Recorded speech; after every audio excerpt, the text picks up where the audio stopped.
kwegereza intwaro abanyagihugu ati komini iba nini cyangwa iba ntonya icyo umunyagihugu ayishakamwo ayibonamwo iterambere nuko ubona ko hariho inyungu kuri komine yahoramwo.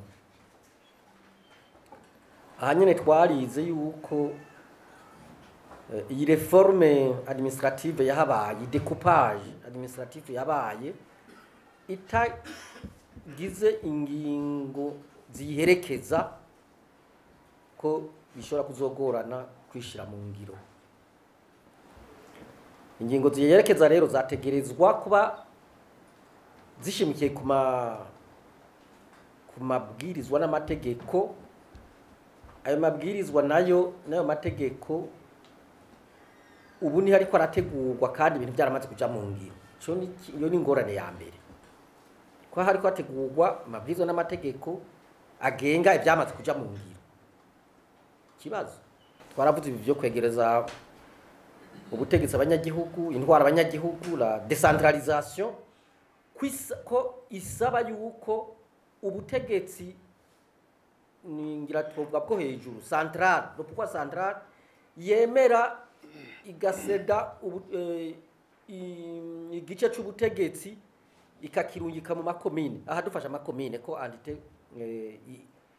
ibugwa ari komine, ubutegetsi bukarungikwa muri komine. Uko tubibona ubutegetsi buhari nta mugambi bufise kugira ngo burungike igice cy'ubutegetsi bwabwo muri komine. Ibyo nta bihari, bwagumye hari ya hejuru. None ya komine bimwe umwe yugurura inama yavuga yuko umunyagihugu azeyemwe akarusho, bizova heko umugambi wa mbere wari wo transfert du pouvoir de décision à la commune, hakongera hakaba une autonomie de gestion administrative et financière kuri commune. Ibyo ko bitarabaho, wa munyagihugu bimwe yararindiriye muri ryaterambere bizova hehe ibyuko ari byo twari twabonye bishobora gutuma wa munyagihugu amererwa neza. Mission nuko commune yo bari commune emergente yisununuye muri mwaka wa 2040 ikaba ari commune iteye imbere mu mwaka wa 2060. Hamaravuga abo yiteza imbere, abokora ibyo bikwa kugira izobe yisununuye, izobe kandi iteye imbere. Dufashe ubu abo bantu baramaze kuja kandi turazi ngene bagiye, nta numwe atazi ngene bagiye. Induru zonyene ziri mu mitumba imwe imwe ziravyerekana kugira ngo iyo komine itwagwe uko itegerezwa gutwagwa kugira ishobore guteza imbere abanyagihugu mbere n'igihugu. Icokogwa rero, icokogwa nuko abo bari ku butegetsi bwo hejuru bo kwiyumvamwo uwo mugambi yuko komine yoba koko umushinge w'iterambere, bakawiyumvamo kuko ubu biravugwa gusa ntibawiyumvamo, biravugwa gusa. Ni cyumviro ni icifuzo ni byiza, bakumva yuko iyo komine itegerezwa kuronswa ububasha bukwiye, itezwa kuronswa uburyo bukwiye. Ubwo bubasha rero nuko mustande n'abajya bose bavuze bamukikuje. Imnumvise ari benshi ngira barashika nk'180 bajya bose bamukikuje,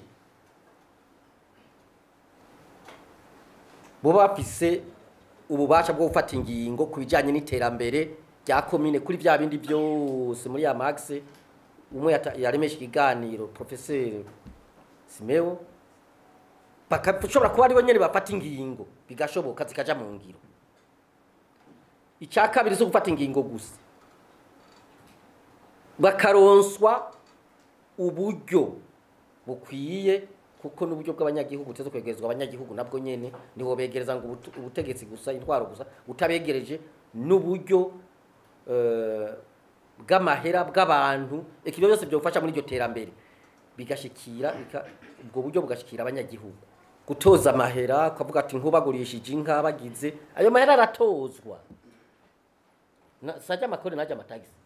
ntumenye yaja gusa nayo naho bo yatoza ibyo uvuze ntiwomenye iyo yarengeye nta nakamaro kusubira kwigora bagora abantu batoza amahera bagaca bayajya bari kubagorera ubusa rero leta nitegerezwa gukura muri ajya amahera y'amakori n'amatagisi ikayarungika mu makomine so gusubira kuzagora abanyagihugu ngo shora igitoke uzane shore akuciye kuse ngo zana oya hariho amahera y'abanyagihugu batanga kandi ava muri ibyo nyene iyo nyene mbujya uri kuravuga najya rero ateza guca asubizwa mu banyagihugu kugira bafashe muri ya migambi y'iterambere kugira bishoboke kandi nuko iki kintu bita ngo ni inama ya komine kera ko mbere bavuga ni inama mpanuzwa jambo ya komine nuko iyo nama ya komine yoba nk'inama nshinga amateka kugira icunga ubwo buryo bwagiye ari bwinshi kugira habe inama nshinga amateka rw'igihugu yategerezwa gucunga imigambi leta ikora irangura n'amafaranga ubugikore akoreshwa gutora n'amabwirizwa meza no muri komine ijya nama ya komine karonka ubwo bubasha bwo kuraba ibikorwa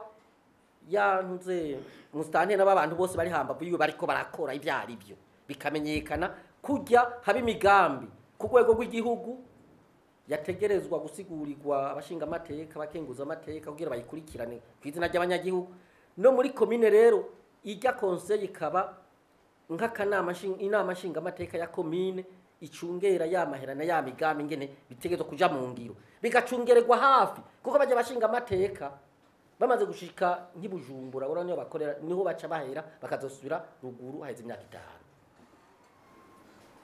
5 nukuronda bashinga amateka bari hajya hafi nyene hajya nyene baserukira abanyagihugu hajya nyene niho iyo vision izoshoboka ngusozera no vuga nti ndavye za access 5 nize mugabo nacitse intege ariko reka turabe reka turindire turabe kumbure ambasaderi Jeremy niyo karavuga ati aho basize mutanteri mubi bakosora aho basize umukuru mutumba abona tabikwiye bakosore reka turindire ngira ngo iryo kosorwa ryashoba kuba mu mwaka w'2030 mugo murumva batambwe kosora mu mwaka w'2030 bazoheza mu mwaka w'2040 bya bindi byo muri 40 ntibizaba bikibaye tuzoba tubirindira mu yindi myaka nka 30-40 nyene abazoba bakiriho mu njamake rero novuga nti izi nyigisho ni nziza zatezwa gushikira no gushikirizwa